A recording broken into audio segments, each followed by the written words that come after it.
প্রকৃতির মাঝে যদি একদিন হারিয়ে যাওয়ার ইচ্ছা হয় তাহলে আসতেই পারে মাত্র ৪৭ টাকা খরচ করে কলকাতা থেকে মাত্র ৫১ কিলোমিটার দূরে ফলতায়। এরই সঙ্গে দেখে নিতে পারেন এখানকার দর্শনীয় স্থানগুলি।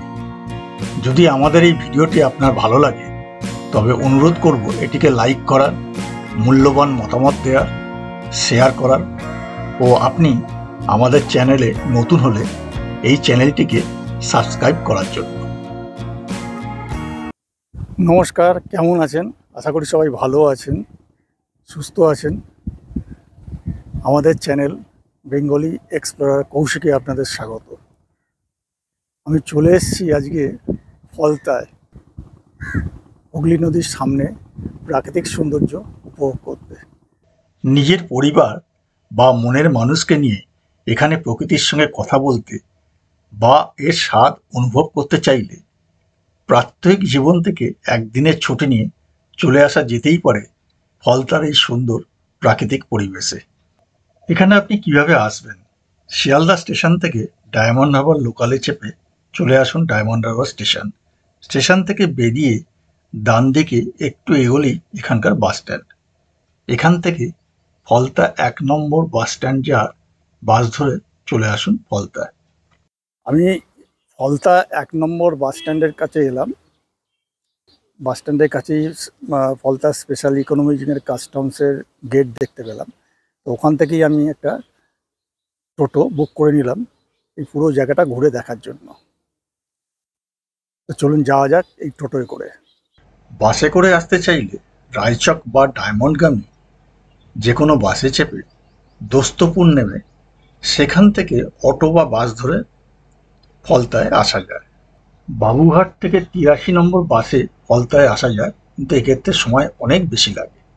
টোটো ধরে এগিয়ে চললাম, প্রতিমধ্যে একটি খালের ধারে চোখে পড়ল নৌকো থেকে মালপত্র নামানোর দৃশ্য। একটু পরেই এসে পৌঁছলাম ফলতার পুরনো কেল্লার সামনে। এই কেল্লা রক্ষা করার জন্য কাটা কুড়িখা আজও দেখা যায়। কেল্লার বাইরের বড় গাছগুলি এক সুন্দর পরিবেশ সৃষ্টি করেছে। আমার পেছনেই এই ফলতার এখানকার পুরাতন কেল্লা, যা ক্লাইভের কেল্লা নামে পরিচিত। এটাকে অনেকে কেল্লা গ্রামও বলে। এটা ডাচ আমলে ১৮০০ শতকে তৈরি। চলুন এই কেল্লার সম্বন্ধে কিছু তথ্য আমরা জেনে নিই। পলাশির যুদ্ধ তখনও শেষ হয়নি। ১৭৫৬ সালে জুন মাস বাংলার নবাব সিরাজউদ্দৌলা ইংরেজদের ঘাঁটি ফোর্ট উইলিয়াম দখল করে তাদের ছত্রভঙ্গ করে ফেলেন। পালানোর পথ না পেয়ে কোম্পানির সিপাই, সেনা অফিসাররা আশ্রয় নিয়েছিলেন ফলতার কেল্লায়। পরে মাদ্রাজ থেকে রবার্ট ক্লাইভের রণতরী পৌঁছয় সেখানে। পাল্টা আক্রমণে শক্তি ফিরে পেতে ব্রিটিশ সেনাদের আরও ৬ মাস লেগে গিয়েছিল। এক সময় এই কিল্লাকে ঘিরে একটা পর্যটন কেন্দ্র করবার চেষ্টা করা হয়েছিল, কিন্তু সেটা বন্ধ হয়ে যায়। এখন এখানে প্রচুর স্থানীয় লোকের বাস। এখানকার যে দাদারা বসে আছেন তাদের কাছ থেকে জানতে পারলাম যে এখানে দুর্গাপুজো হয় এবং কালী পুজো হয়। বাঁদিকে নাকি দুর্গাপুজো হয়, ডান দিকে কালী পুজো হয় এই কেল্লার ভেতর। এই কেল্লা থেকে কিছুটা এগোলেই দেখা যায় একটি হোটেল কাম রিসর্ট, যার নাম রিচ রিভেরিয়া। এটি বুকিং করার কন্ট্যাক্ট নাম্বার ও এখানকার রুম রেন্ট স্ক্রিনে দেওয়া থাকলো। এই রিসর্টে গাড়ি পার্কিংয়ে প্রচুর জায়গা আছে। এটি বেশ সুন্দর এবং পরিষ্কার পরিচ্ছন্ন বিস্তৃত এলাকা নিয়ে এই রিসর্টটি। এই রিসর্টের ঠিক বাইরেই নদীর পাড়ের সুন্দর শোভা। এখানে বিভিন্ন নৌকো ও বড় বড় জাহাজে যাতায়াত চোখে পড়ে। সামান্য কিছুটা দূরেই এসে পৌঁছলাম একটি পিকনিক স্পটে।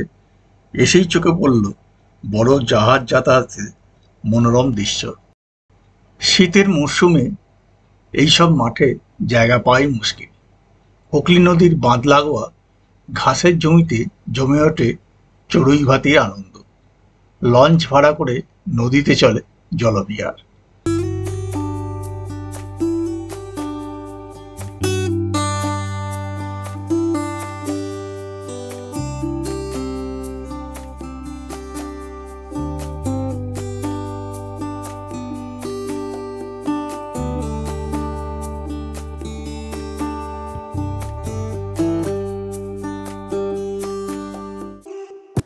আমি যেখানটা দাঁড়িয়ে আছি আর একবার সৌন্দর্যটা একবার দেখুন।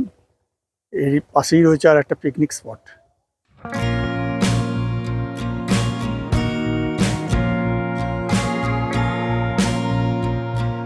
আমাদের এগিয়ে যাওয়ার পথে চোখে পড়ল ফলতা ৮৩ নম্বর বাস স্ট্যান্ড।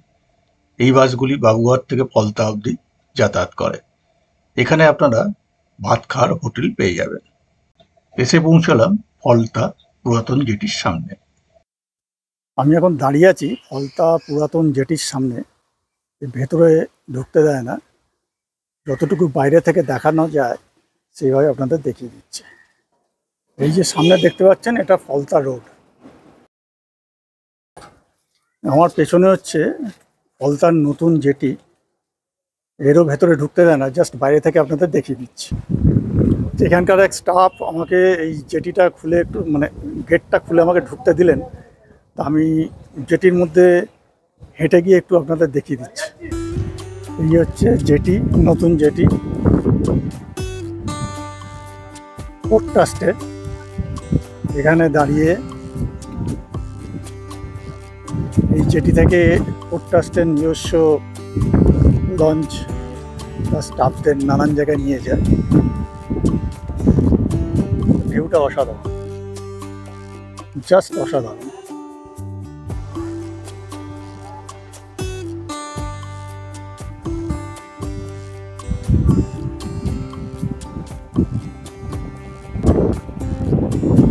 যেটি একটু হেলে গেছে,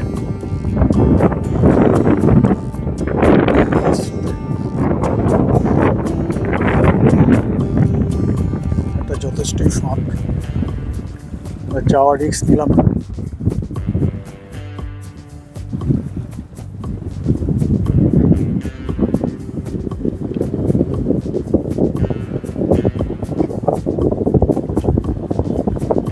এর সামান্য কিছুটা দূরেই ফলতা ফেরিঘাট। আমি এখন দাঁড়িয়ে আছি ফলতা ফেরিঘাটে। এখানকার লোকেরা খুবই কষ্ট করে নৌকোয় যাতায়াত করেন। যেভাবে সিঁড়ি দিয়ে নাম্বার ব্যবস্থা, এবং এখানে কোনো জেটি পর্যন্ত নেই এখনো পর্যন্ত, যেহেতু নতুন জেটি থেকে ফেরি সার্ভিস চালু হয়। এই হচ্ছে ফলতা ফেরিঘাট।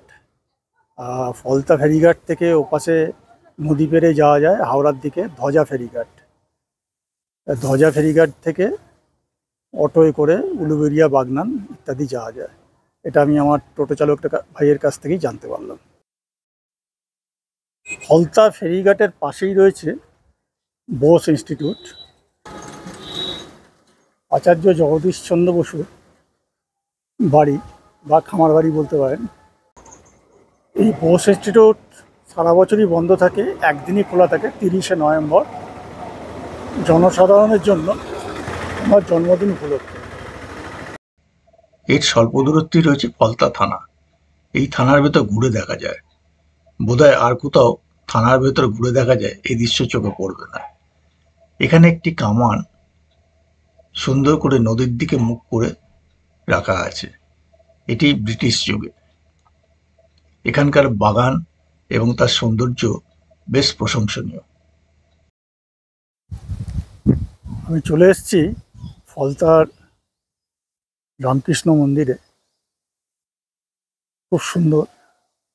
হয়তো আজকে আমি বেশি ঘুরিয়ে দেখাতে পারবো না, অন্যদিন একদিন আসবো এটাকে পুরোটাকে দেখানোর জন্য। আজকে একটু বাইরে থেকে আপনাদের দেখিয়ে দিচ্ছি। আপনারা এখানে ফলতায় এলে এখানে অবশ্যই আসবেন। বৃষ্টি আসছে। রামকৃষ্ণ মন্দিরের ভেতরটা খুব সুন্দর, সাজানো গোজানো, একদম হুগলি নদীর পাড়ে। আমি এই রামকৃষ্ণ মন্দিরে একজন মহারাজকে পেয়ে গেছি, ওনার কাছ থেকে এই মন্দির সম্বন্ধে ছোট্ট করে একটু জেনে নিচ্ছি। এটা 1944 সালে ট্রাস্ট গঠন হয়। এইটা নিয়েছিলেন ওই হরিশ্চন্দ্র সিংহ। উনি ক্যালকাটা ইউনিভার্সিটির স্ট্যাটিস্টিক্স ডিপার্টমেন্টের হেড অফ দ্য ডিপার্টমেন্ট ছিলেন আর কি, যখন চ্যান্সেলর ছিলেন আশুতোষ মুখোপাধ্যায়। তো তারপরে এখানে উনি স্বাধীনতা সংগ্রামী ছিলেন। হ্যাঁ, নেতাজি সুভাষচন্দ্রের সঙ্গে আলিপুর সেন্ট্রাল জেলেও দীর্ঘদিন ছিলেন। 1944 সালে এটা জমিটা করা হয় আর কি, হ্যাঁ, ট্রাস্ট গঠন করা হয়। আর তারপরে ভিত্তি স্থাপন করা হয়। সকালে কখন খোলে? এটা ভোর 4:30 আরতি, হ্যাঁ, 4টেতে এটা খুলে দেওয়া হয়। মঙ্গল আরতি হয় 4:30। আর তারপরে দুপুরে, এটা কখন সকালবেলা খুলে কখন বন্ধ হয়? দুপুরে ওই 11টা 15তে ঠাকুরের ভোগ দেওয়া হয়। ভোগ দিয়ে তারপরে 11:30টায় বন্ধ হয়ে যায়। আর এদিকে বিকালে 3টের সময় পাঠ হয়, ঠাকুরের পাঠ হয়, তারপরে গান টান হয়, তারপরে সন্ধ্যা আরতি হয়, তারপরে ওই 8:30টার সময় বন্ধ হয়। এখানে কেউ এসে ভোগ প্রসাদ খেতে চাইলে কোন নাম্বারে যোগাযোগ করতে হবে? আর সে নাম্বারটা আমি বলে দেবো, হ্যাঁ, 9749715861, 9749715861, এই নাম্বারে যোগাযোগ করতে হয়। এখানে কোনো ভক্তদের থাকবার ব্যবস্থা আছে? এখনো পর্যন্ত পুরুষ ভক্তদের রাখার আছে, ব্যবস্থা আছে। মায়েদের এখন খুব একটা ব্যবস্থা করে উঠতে পারিনি আমরা।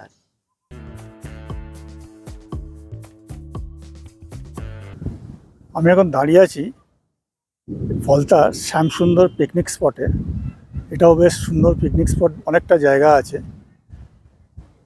আকাশে আবার মেঘের ঘনঘটা, প্রচণ্ড বৃষ্টি আসছে। জাস্ট ভিউটা অসাধারণ এখান থেকে। এখানে যারা পিকনিক করতে আসেন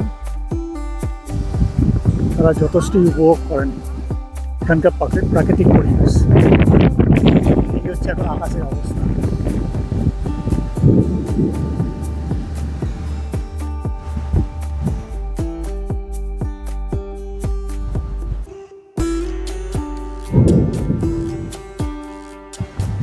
নদীর ধারগুলো সব জায়গাতেই ভেঙে গেছে, কিছু কিছু জায়গায় ভাঙন রোধ করবার চেষ্টা করছে,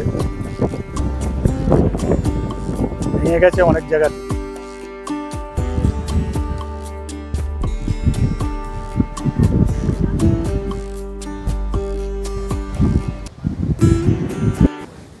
শ্যামসুন্দর পিকনিক স্পটের পাশেই আছে একটা সুন্দর মন্দির আর দুর্গা দালান, তার সামনেই দাঁড়িয়ে আছি। এটি এখানকার বিখ্যাত মল্লিক বাড়ির মন্দির এবং দুর্গা দালান, এবং তারা এখানে এখনো বাসও করেন।